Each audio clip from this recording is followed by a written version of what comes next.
What's up, everybody, and welcome to the Connie G Show. My name is Conrad, and how are you, buddy? Today is Tuesday, September 6th, 2022, the year of our Lord, and I'm broadcasting from the Super Shed here in Prague, Oklahoma. Prague's only podcast studios, as far as I know it. So, yep, got that to go off of. If you found us, thank you. You found us by subscribing to the Connie G Show on iTunes or Spotify, and thank you. Maybe you found it on Facebook. Maybe you found it, through a priest told you about it or something, and said it was one of the few podcasts that he really enjoys before a sermon or something. But however you found it, thank you. Maybe you found it through Con Radio, because the Connie G Show is just part of Con Radio.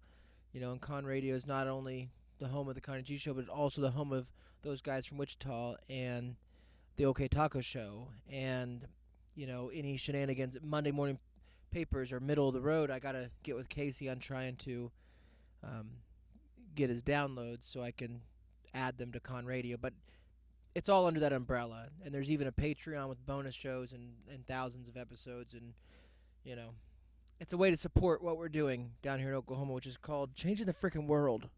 Okay? There's a world out there. Are you going to change it? I didn't think so. I'm working on it.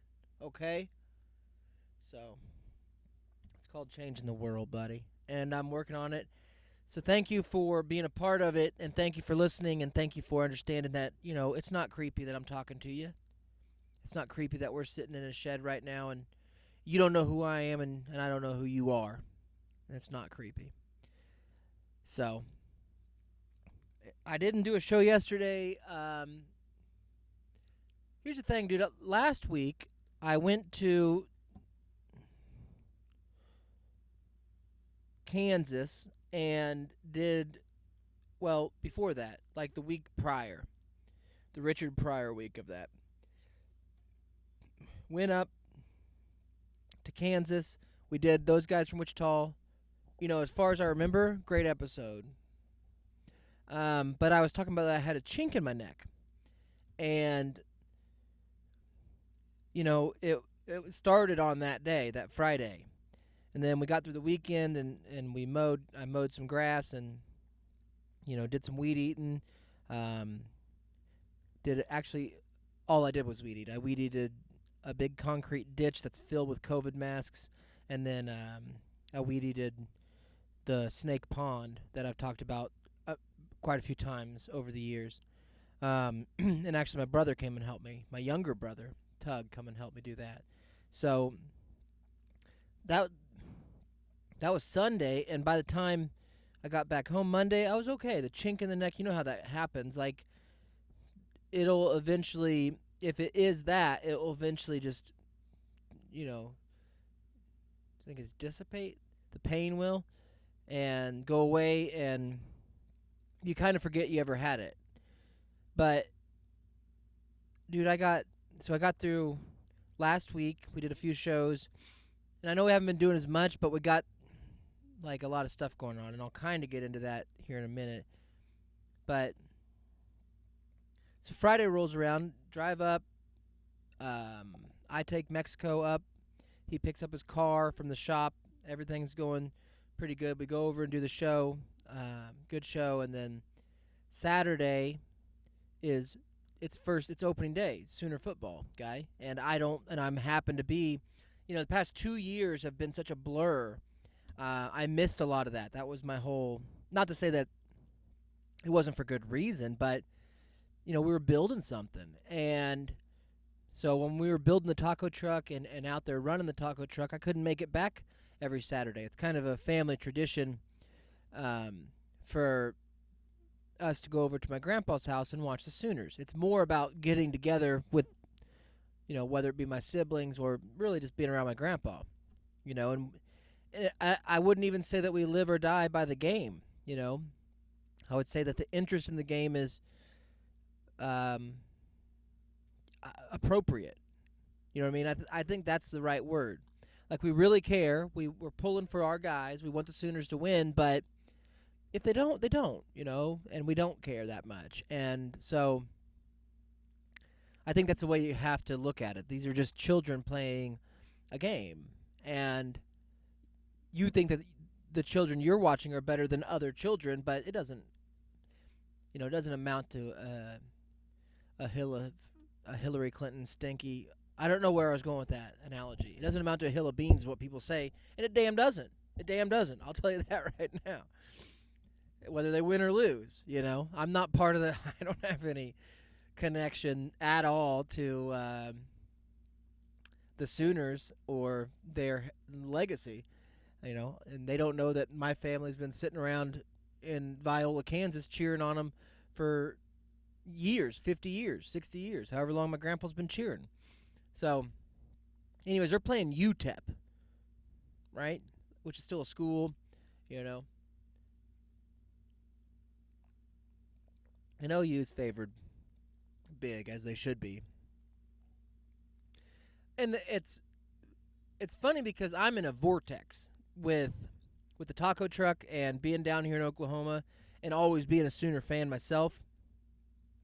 Because when I started the taco truck's Twitter page, immediately, now I kind of have an excuse to follow along with the program because it's 45 minutes away from me, and when we were back in Wichita, I didn't feel as connected to it as I do down here. And we've been to Norman. We've served tacos in Norman. I've been to Oklahoma City. We've been through all this stuff, with the truck. And so I felt like I'm kind of there. I'm kind of in it. And so I follow a bunch of athletes. I follow the head coach, not only Bob Stoops, but the new head coach, Brent Venables. I've known him. If you're a fan of Oklahoma football, you've known Brent Venables since Bob Stoops became the head coach in 1999, or 98. No, 99. And he brought Brent in there, and Brent was the assistant head coach to Mike Stoops, our assistant defensive coordinator to Mike Stoops from 99 to like 2008. And then Mike Stoops left to go coach Arizona, and Brent took over as defensive coordinator and was that from 08 to like 2012. And then he went to Clemson, and with Dabo Swinney, they've won two or three titles, and it was always a top 10 defense, maybe even top 5. And he's just an incredibly passionate coach and an incredibly, I would say, well-articulated on at least his vision. He's very good at describing what he sees with his programs. But I don't really, before this year, I hadn't followed that closely to a program. It's kind of like when, if you have HBO, if you're privileged enough to have HBO Max, they do Hard Knocks. I think the Detroit Lions are featured this year. I don't have a subscription to that right now. But when you would watch Hard Knocks, I remember when Herm Edwards was coaching for the Kansas City Chiefs, and they had, what was that running back's name? It was after Priest Holmes. Larry Johnson, I think. Larry Johnson was the running back, 2'7", right? And I remember watching Hard Knocks. It was my first time I ever watched Hard Knocks. And, the way that, like the music, and then the great narrator always, today's the first day of training camp.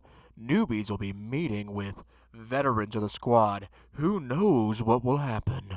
And it's like, then people ride on segways and stuff.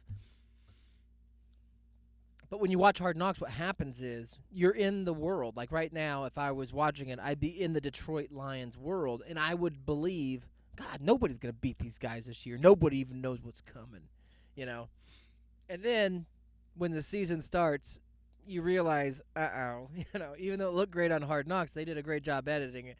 Other teams were actually learning football. These guys weren't. And I remember that specifically with the Chiefs because there was like a lockout situation. Herm Edwards was the coach, and Herm Edwards is my high school football coach. Like, They have different names, but my high school football coach is Herm Edwards. And he was my, I loved him as a coach. Hated him as a man because his son was a grade below me, and the things that man did to that family, I don't appreciate because I love his son because he's one of my good friends.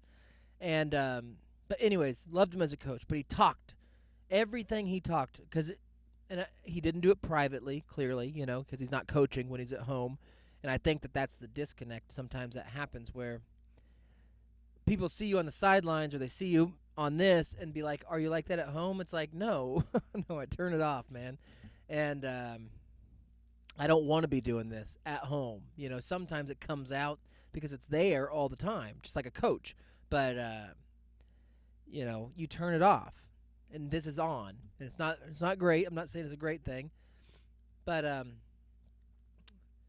dude, my high school football coach was just like Herm Edwards because what they had in common was they would latch onto a phrase, and it would exist for the remainder of a week, the remainder of a month, the remainder of a season, or something, So I remember watching that Hard Knocks with the Chiefs, and every meeting, Herm Edwards would do the things. He's got the short shorts on, he's run in the morning, he's good shape, tan because he's outside in these hot Kansas weather. He's crossing his leg. So what's going on with Larry Johnson? Where's he at? Where's he going to be in camp? Have we made the deal? He's like talking to, one of the Hunts or whoever's running the team manager or whatever that is, the head office guy. It's like, we're working on a deal. We're going to get it. And I just remember, I'll never forget when he'd missed the whole Hard Knocks. He'd missed the whole training camp pretty much. And finally they made a deal with Larry Johnson. And he come out on the field, and then Herm goes crazy on the side. There he is. There's 2-7. There he is. That's it. That's our man. And I think he had like 400 yards that year and then never played again. You know what I mean? It was that big contract year because he had a great couple seasons prior to that. And then when you're watching, like, man, the Chiefs are going to make it. That's way before. You're talking, way before Patrick Mahomes. You're talking Alex Smith maybe got down there before he went and wrecked his leg in Washington. Maybe it was that time. But anyways, because I'm down here, I get on Twitter as the Taco Truck, and I'm trying to be local. So, at least I have a in, I guess, to how I'm relatable to the state and these people. So you start following some of these athletes, and you start following some of the fans, and all of a sudden you're in a vortex, like a Hard Knocks vortex. And so when we're watching the game against UTEP, dude, I know every player that we have. I know the depth chart. I know how they've done in camp. I've been listening to Venables talk about the progress. I've been listening to offensive coordinator Levy talk about the way they're going to approach the game and the game plan, all these different things,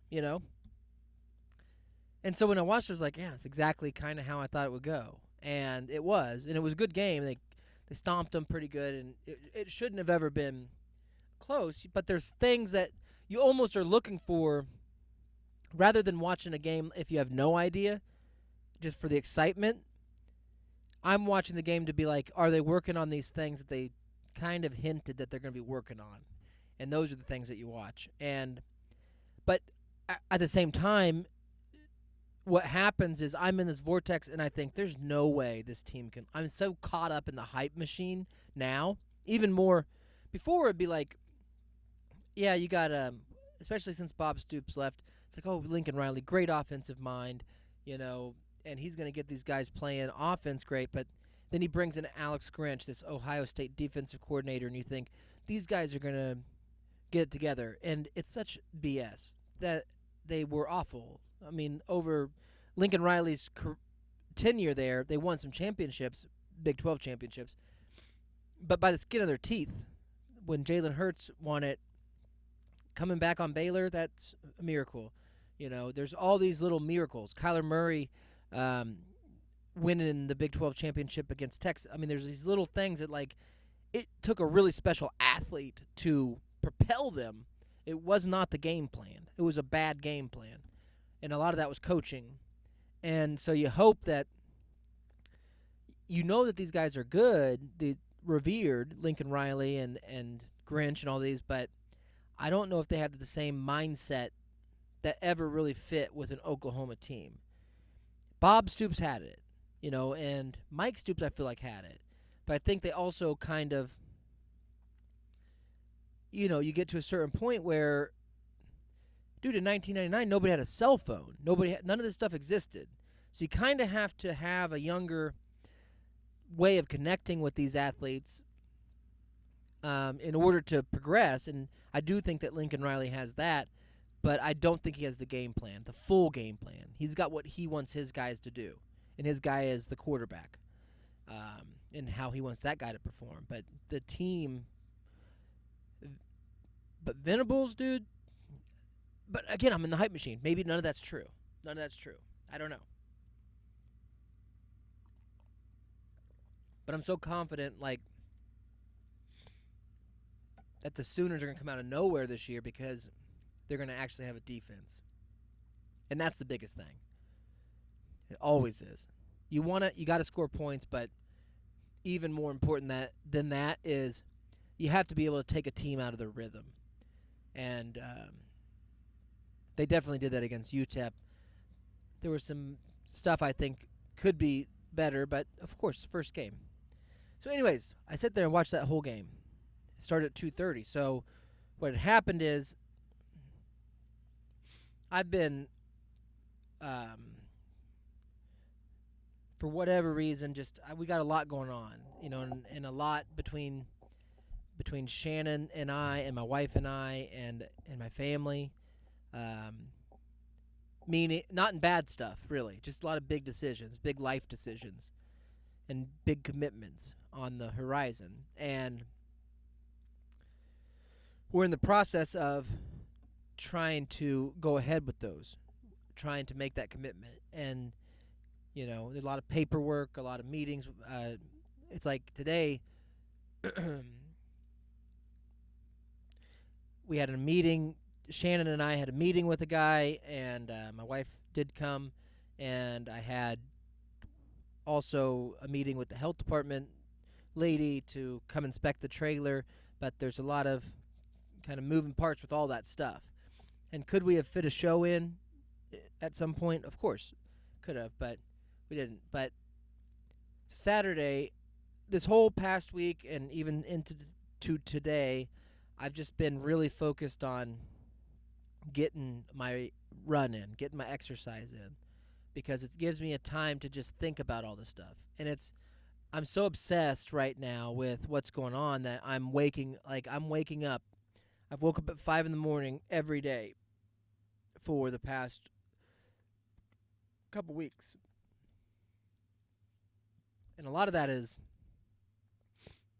I don't know what it is. I've just been waking up at 5 in the morning, and I go back to sleep. It's not that I stay awake, but what I do is I get up, go get a drink of water, go to the restroom, and then go lay back down on the couch, or, depending on where I'm at, if I'm at my dad's or at my in-laws, lay down in bed, and I just I wake up thinking about what I was dreaming about, which is what we're working on.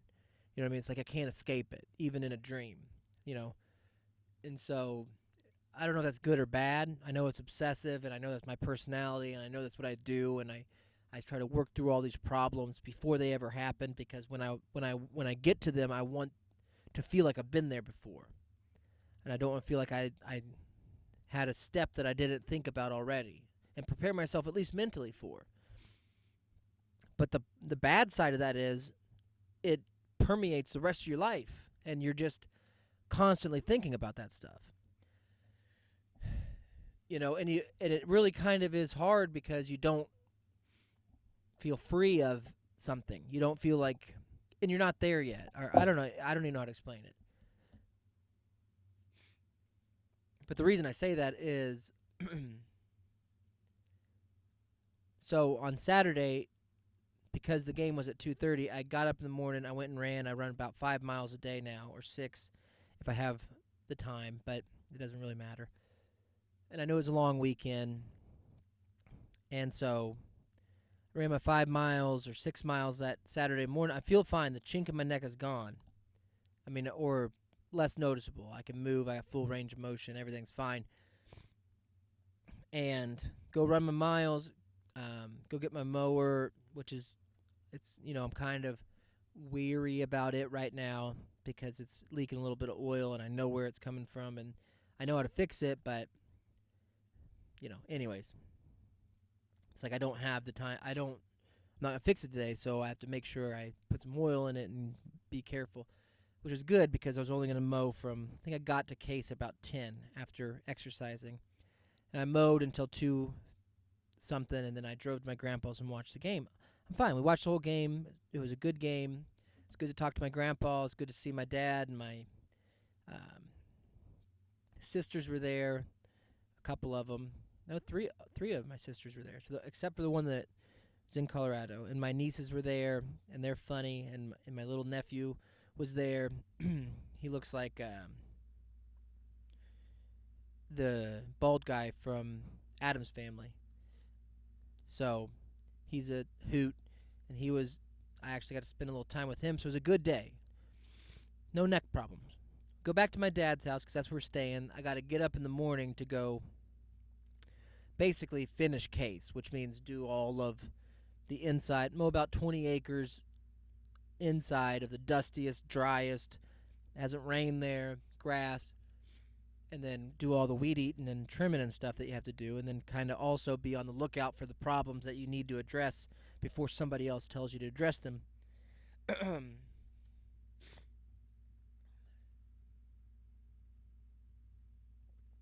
I gotta suck this booger up my nose. This happens when I don't talk a lot. I've been cleaning the trailer all day too, and I'm like covered in bleach, so I think that's healthy. So game ends, get everything cleaned up. We had some crappy hot dogs. By the way, just a heads up to all you hot dog companies out there. If you're not making an all beef hot dog, what you're making is trash. So hot dogs are great. Everybody loves a hot dog, but the problem is, for a long time it was like you didn't know that there was such a thing as all beef.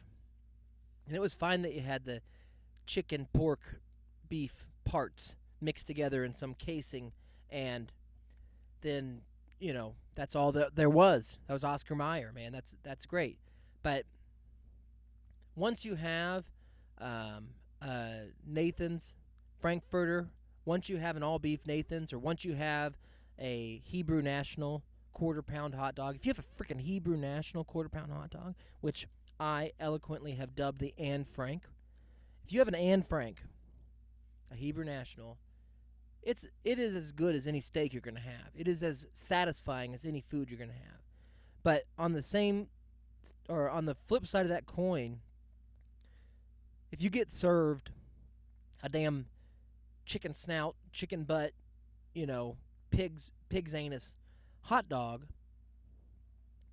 it is awful. And that's what my sister, Audrey, one of the younger ones, so I blame her age, and we had a conversation. It's like, you just got to know, if you're the person that's tasked with buying the hot dog, you gots to buy this kind of hot dog. And she didn't, so it ruined the meal for everyone. But we all ate. It's fine. A lot of people got sick from it, and my dad, one of my sisters, probably my brother, a lot of people got sick from it. So it's okay, though. We're used to getting sick, dude. We're used to eating pig's asses. And because my dad's sick, we get back to his place. He's throwing up and, just trying to stay alive. Well, I'm in a good mood, dude. Sooners just won. I go downstairs. I got a big day the next day, of landscape and mowing and stuff, but not crazy, because I put a dent in it with my Saturday morning. So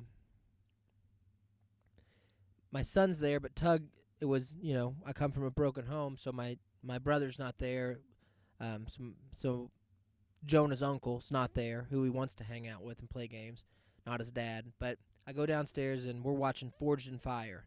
Jonah likes that show, so we're watching a bunch of guys make knives and stuff, and it's about bedtime, and I start roughhousing a little bit, just because I feel like he's missing out on. Been kind of cooped up watching a game, and it was so damn hot outside that we didn't do much outside. It's like we got to get some of this energy out, so we started wrestling around, and my daughter come down, and we're beating the crap out of each other, like you do, like you're supposed to do. You're supposed to suplex a freaking 10-year-old. You're supposed to do all that stuff, and we're doing it, and just wrestling, and I feel okay. But there was a moment within the wrestling where my son, who's getting bigger, he's still a little guy, probably undersized for his age, but he has hit a growth spurt, and he's getting some mass and some muscle and bigger. He was in there trying to put on jeans that he thought still fit him a minute ago. He's wearing they look like spandex on him. He's pulling them up. So he's got me by the head, both arms around the head, pulling it down, both legs up on the shoulders, just ripping on my head as my daughter is, giving me freaking off the top rope elbows into the back, And that's life, dude. That's my life. If I want to roughhouse with them, they're just going to go crazy and kick the crap out of me. Well, at some point, that little munchkin, that little son of mine, ripped so hard into my head, he tore something in my shoulders or that chink that I had the week before. And I didn't notice it. Instantly. Did not notice it. So we had a good night. We wrestled. Okay, time for bed. Go lay down. We went and watched. I watched the rest of the Notre Dame, Ohio State game. And I'm laying in bed and we're having a good time. Fall asleep. Wake up in the morning and it's one of those deals where as I start to sit up out of bed, and I've been working on my core a lot. I've been running my 6 miles, but I've been doing my Canadian Air Force workout, which is a lot of setups, and they're very, rigid setups. So I've gotten a lot better about just being able to move, because the whole point of the book is these are muscles you're going to use every day. So let's work on those. I try to sit up, and I can't move. It's like you're paralyzed. The pain in my neck and my upper back from where he was hanging on my head is just on fire, and I can't move my head, and I can't do any of that. And so I finally roll out of bed, and I go run. I don't run 5 miles that day, dude. I run 3, and it was hard. I probably ran at a 13-minute pace, very slow. Get back and hoping that would have loosened it up. It didn't, and I went and had maybe the worst day I've ever, just a miserable day cutting grass. You know what I mean? It can be miserable anyways, especially when it's hot and dusty and windy, and all of those things played a factor. But when you can't freaking move, man, it is compounded. The stress of it or whatever it is. That's how I felt. It's just ugh. And I knew that I had to go to my in-laws, which, just like a lot of other married guys, it's not always the best. And sometimes I think I play it up more in my head. They're really sweet to me, and they just love their grandkids and their own daughter. And sometimes I feel like I'm the villain, but I don't know how much they actually think of that or care about it. I think a lot of that's in my own head. But, I was debating on whether or not I finish up all my mowing and then just drive home Sunday night, or if I go up. And I decided to go up, which I think is the right choice. And my father-in-law, Big Doug, he was actually not feeling well. Also, he must have had one of those hot dogs, and so he was not feeling good. And I get there, take a shower. I can't say I'm feeling great. I'm not. I can't. Does not feel good. So we go lay down. We have one of those thunder guns is what I call them. Those, you know, massagers that's shaped like a gun to shoot the pains out of your muscles, basically. And so my wife did that on me for a long time, and she's concerned because, I don't really I complain a lot, but usually it's about myself. Like, it's things that I need to do and things I'm thinking of, or it's not addressed to my wife, and I don't really complain with this pain to my. I mean, but it's so obvious and it affects everything. Like, you don't even want to speak. You don't want to speak. That's how bad it was bothering me. Like, she'd ask me a question like she normally does, and it's a typical wife question or whatever, where it's like, and usually I would huff and puff and give an answer. But I was to the point where it's like, I'll just huff and puff and then be like, I don't even want to say it. I don't even want to tell you. I don't care. Yeah, I can't. It does not matter. That's how I felt. So very emotionally draining. So I get up there, but also one thing I hate doing is kind of like sticking around with nothing to do on the next day. You know what I mean? Like, so I just I got to go to work. I got to go do something. And I'd already finished. I finished late that night. It was like 8:30 before I even got up there. So I finished my stuff. I didn't have anything that was planned to do, but I was like, I got to go do something. Say I'm going to work. I asked my son to come with me. I knew I had to do my dad's bills if he was available. I didn't know how sick he still was, but I get back down to, because that's up in Heston territory, up in my old house territory. Drive back down to Wichita about an hour. There's like all these thoughts, like maybe you can go to Goodwill. Maybe you can go to, it's about 10 in the morning. No. So just go to my dad's, tell my dad I got to go on a long run. I go on a very long run that day on Sunday. Or Monday. Probably Monday. Yeah, Monday. On a very long run. Probably 6 miles, 7 miles. I feel a little better, looser, do his bills. And then I start having this argument in my head about, because, I don't know how to put this.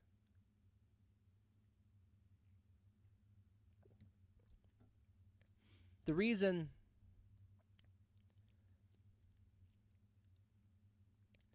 we drove separate vehicles is because Shannon's vehicle was in the shop for so many months. Shannon's BMW was in the shop, and it's done, and he had to pick it up.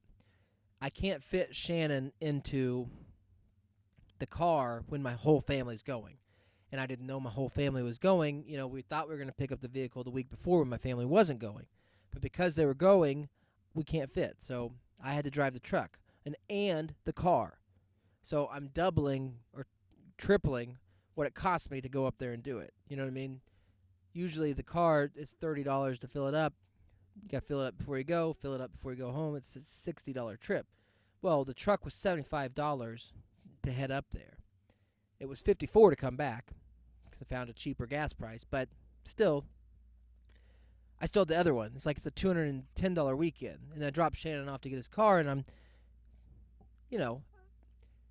he was sweet enough to pay for lunch or something, but it's like, yeah, dude, but the only reason I'm driving this is for you, and it's going to cost me $200 and something,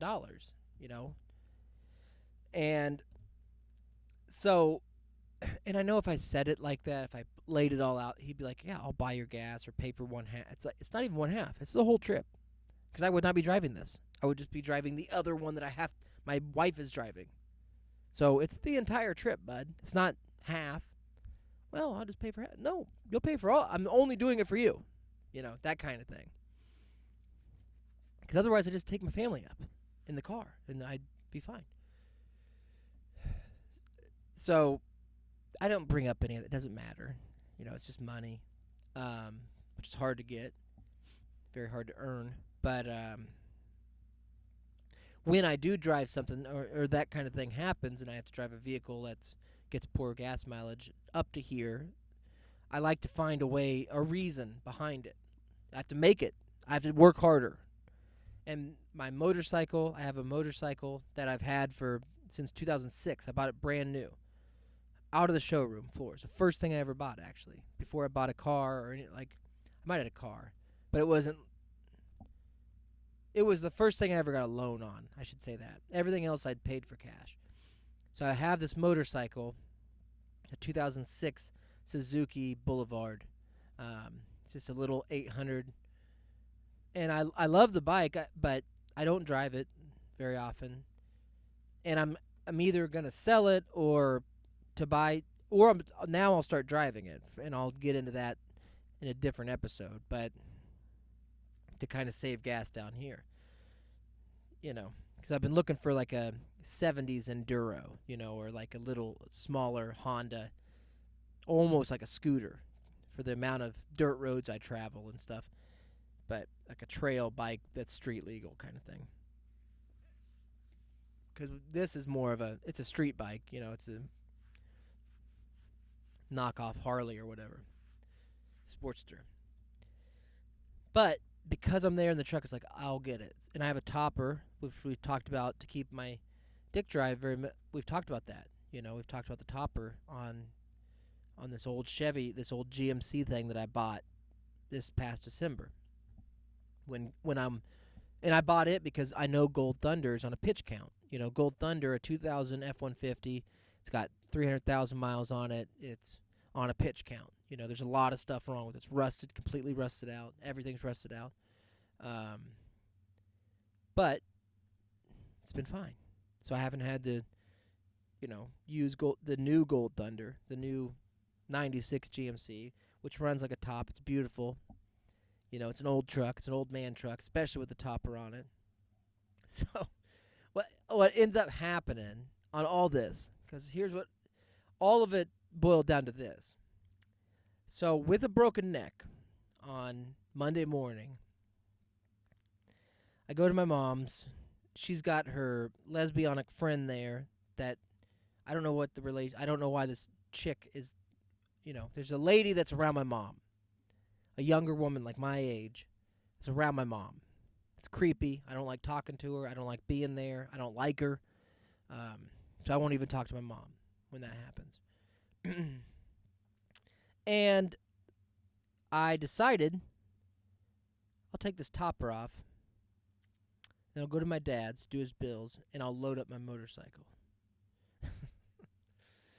So I did. It's 4 bolts, that clamped this topper down, got them off, got the clamps off. Now I'm just a broken-necked waterhead trying to. How do you get a topper off a truck? I mean, it's fiberglass. It doesn't weigh that much. Probably weighs 200 pounds or more, 300 pounds. Probably not 300. Probably 200 pounds. So I get the clamps off, and I kind of like contort it to where it's sideways on the bed, and then drag it and get it to a point where the weight's on me. Then I can get under it, like where it's like a helmet, where like the top half of me doesn't exist anymore. I just have legs, and the top half of me is a topper. And I just kind of shuffle it over on top of me to the side, and then kind of pick it up and get out from under it and lay it down. It was fine. I mean, it was a dumb move to do with a broken neck, but I did it. Get my ramps, go to my dad's. Now, the problem with my motorcycle is because it doesn't get ridden that much, it needs to be ridden. It does not idle very well because the gas was so bad and run through it. It's fuel injected, and I need to clean all that out or ride it more. And I got some sea foam in it and all this stuff. But the point is, my dad's recovering from freaking hot dog AIDS, and he's like, "What are you doing? What do you got going on?" He took the topper off. He notices. Yeah, I'm gonna load up the motorcycle and take it. He's like, he just laughs because this is just like me. It's like, oh, randomly after years. I mean, literally almost 20 years. It's like now you're gonna do this, and it's just today, and there's no planning or. That's how I roll. Yeah, I'm gonna do it. It's like, well, how are you gonna get it? It's like I got ramps, dude, and I back up. He's got an angled drive, and it wasn't too steep of an angle, but because it doesn't idle, it's like dying as you're getting it up there. And if I get it up in, he's like, how are you gonna get it out? And I was like, I don't know. I'll figure it out though. And we go do the bills, and he's like, hey, I bought him a jet ski. I bought him a jet ski, him and Jonah, because they love it. My grandpa. I bought Casey's old jet ski for $2,500. It was his mom's, and she was needing some money, or he was, or whatever, and she hadn't ridden that thing very much. The 2000, and so I bought it because I knew my dad had one, and he loves it, and he loves doing it, and it's a big thing. It's kind of like Sooners. It's going to the lake, and it's not really me, but I felt like it was the right thing to do. And so when I bought it, didn't run. It's like we found a guy. We took it over to the guy, and he got it going, and it's been there for a while, and he finally got it going. He's like, it's back. We wanted to put a oil block-off kit on it and mix our own gas because those older Sea-Doos, the automatic fuel injection, if it goes out, you don't know it, and then all of a sudden you just blow your engine. And so it's ready. Well, my dad's like, well, we're not going to have much time, man. We need to go ride it before we winterize it and put it up. And I was like, yeah, well, I kind of have a big week, And I haven't had a lot of them. I've had plenty of time up until this week, and then I got Pig Fest coming up this weekend with the trailer. We got a health inspector that's got to come look at the trailer to make sure that we can even have a license. I got the big project that we're working on. I got a wedding coming up, and it's all happening as normal, all the same thing. It's like, I don't know, maybe I can escape. He's like, well, and I was like, well, maybe next Monday because I get through Pig Fest. It's like, well, that's fine, except for I won't have Tug. I can get Tug out of school because it's a broken home. So I'm mixing divorce situations with all this crap. Leading up to, I have to take it 2 hours from here tomorrow to a lake in Oklahoma, which means I had to get it down here. And he was telling me that. I was like, Dad, but I already got the motorcycle, and the tailgate's down. I think it'll be all right. I think the ball sticks out enough to where I could pull it. He's like, I think so. Take the Sea-Doo with you and the motorcycle. Drive it down tonight. So go get it from Grandpa's after you leave. Drive it down, and then I'll meet you at a lake, Call Lake, tomorrow or Wednesday. I was like, all right, That's the day the health inspector's coming, so that means my Tuesday is preparing for that, because our trailer's basically in storage. We're not cooking, we're not doing anything. What we usually do is if there's a long period of time in between setups, we'll get to the place we're going to, do a deep clean, and then a cook, and then clean it when we're done, and it might just be parked for a while. And it's been parked for a while. Weeks. So I had to go in there, clean it all up, get it all ready. But the funny thing is, go to my grandpa's on Monday. I got broken neck. I don't want to talk.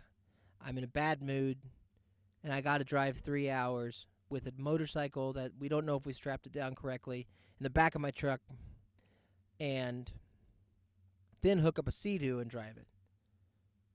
So I got the freaking swag wagon and just cruising, the 96 GMC just covered in Oklahoma dirt. It's brown anyways, with a freaking old Suzuki in the back pulling an old Sea-Doo, and it's like, look at this freaking retard driving down the road.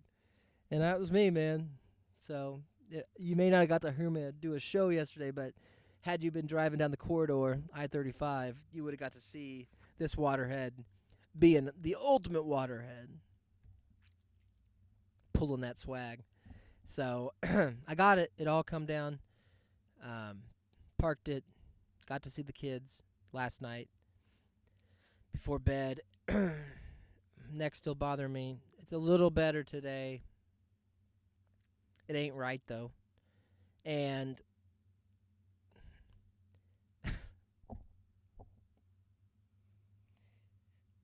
so what happened, or what I ended up doing,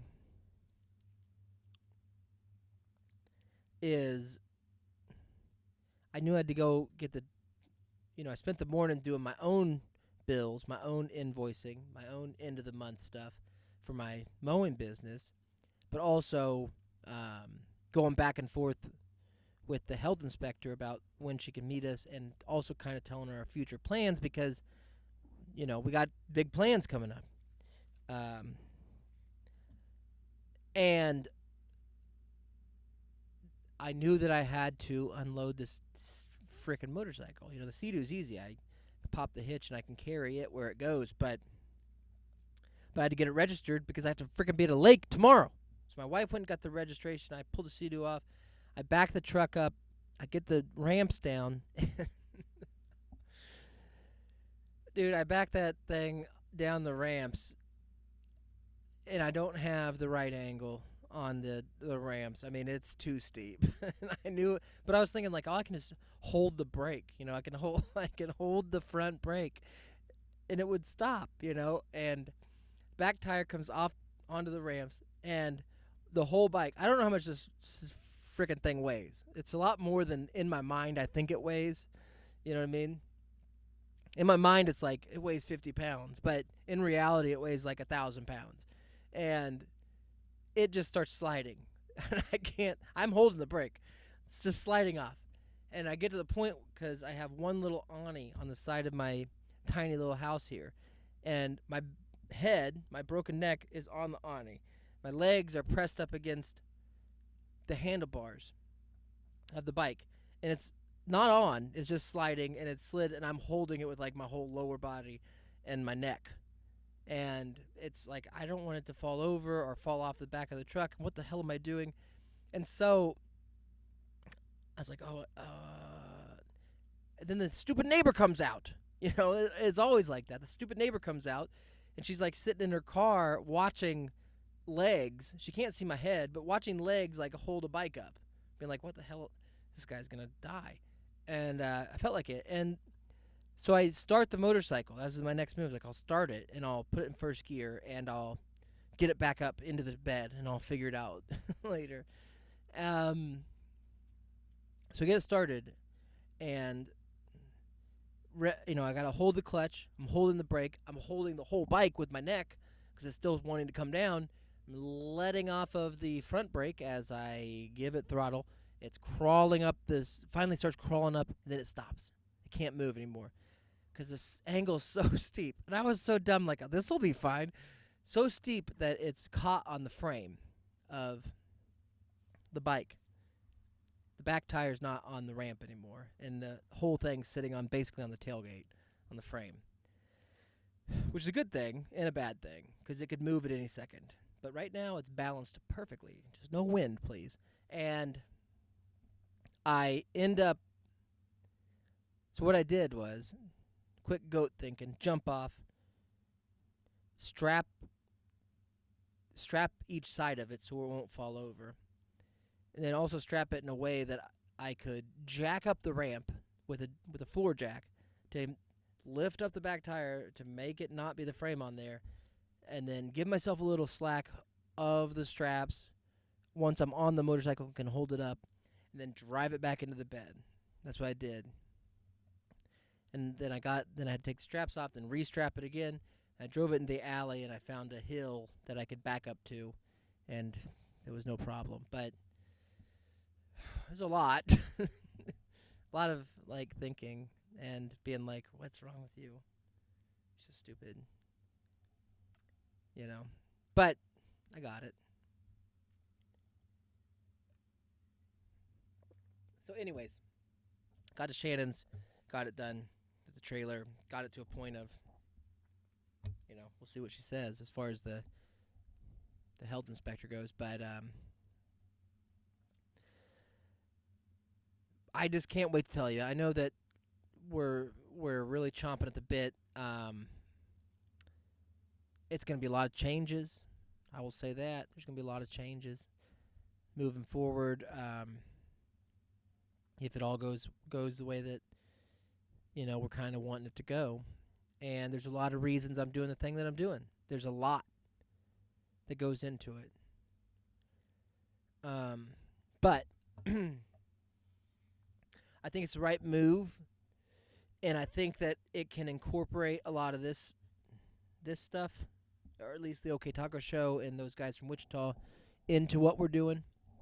And then more importantly than that, if I can just get to where, and I don't know if I'll ever get there because of the way that I am, but if I could just get to a point where I have a schedule, where it's a scheduled thing, I think that can really be beneficial not only to my own sanity, but also to, and even if the schedule's like something that nobody else in the world would want, like it's an awful schedule. You mean work 20 hours a day? That kind of schedule? That's what your plan was? That's your big fix? But at the same time, it's the only way that I'm, you know, if I'm not, I think I kill. I'm like literally like I'm internally killing myself if I don't have all those problems going on at the same time. So I got to do it, and I got to make it the hardest way, and I think that's what I do. That's the way that I am. So I really want to do a lot more of these. I love doing this. I love coming out here and doing the Shed Show. I like being on YouTube. If you guys want to watch the Connie G Show on YouTube, it's on Con Radio. So just find it on YouTube on Con Radio. So, anyways, I gotta go in there and kiss my kids goodnight. But there's a lot coming, dude, and I haven't forgot about it, and I want to do this, and that's never changed, but I got to do it the right way, So it's going to be kind of weird, and I can't get a set schedule totally yet because it's not that I can't, it's that I just got too much going on in my mind right now, So you get a couple a week or a few a week or whatever, but we'll figure it out together on what goes on in the future. And I think it's exciting, and I think that I need help. I know that, dude. I know Steve's coming, but Chris, dude, I need help. No doubt about it. So, the bat signal's out. I don't ask for it very often, but I need it. So, get a weekend. You want to come down? I'm not going to say I'm going to put you to work, but I'm going to say I need your advice. I need some people's advice. So, anyways, that's what's going on. And in this neck of the woods, I'm sorry I didn't get into that Canada stabbing stuff that everybody likes so much. Yeah, that's some crazy stuff. But I'm following along. Thank you guys for listening. Please consider subscribing to not only the YouTube Con Radio, but also listen to Con Radio on Spotify or iTunes, Apple Podcasts, wherever you get them. Find it on Patreon if you want to help support the show. Go there. You can just go to the Connie G Show, on Apple Podcasts and Spotify. So, however you find it, share it. I don't know. I'll do my best. That's all I can do. So, I'll do my best for you. Try to give you guys some distraction or maybe something that you can actually relate to. I think a lot of times we tend to go the way of the masses, and follow the bigger shows. And I'm the same way. I like listening to the guys that I know that are the biggest out there. But at the same time, I want to emulate them. I want to see what they're doing. That's why, I think it's smart. But at the same time, how can anyone relate to these people that are normal people? How can you relate to somebody that is talking about a Yachtmaster watch, or that is talking? How can you relate to Joe Rogan?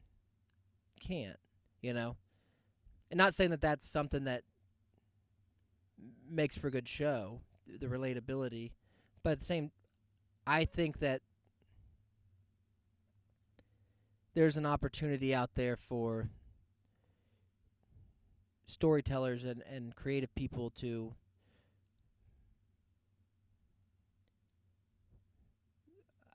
at some point I'll be I mean, I'm going to make it. I'm going to do that. I'm going to do it. I'm going to have that money. And a lot of people say, well, don't do it for the money. No, no. That's you trying to keep me out of your club. That's not. I'm doing it to prove that it can be done. That's why I'm doing it. I got 2 kids in there that are arguing with my wife right now, I'm sure, that they don't want to go to sleep. And I'm doing this show to prove that their point makes sense. They shouldn't go to sleep. So, I gotta go in there and tell them good night before it's too late. So with that being said, subscribe, do all the stuff, share, leave a review. Love you guys. And thank you so much for those of you who have listened and continue to listen and support my endeavors and the things I'm doing, especially on this side, the creative side. And I appreciate you guys. And so with that being said, have an okay day. And don't let your meat loaf.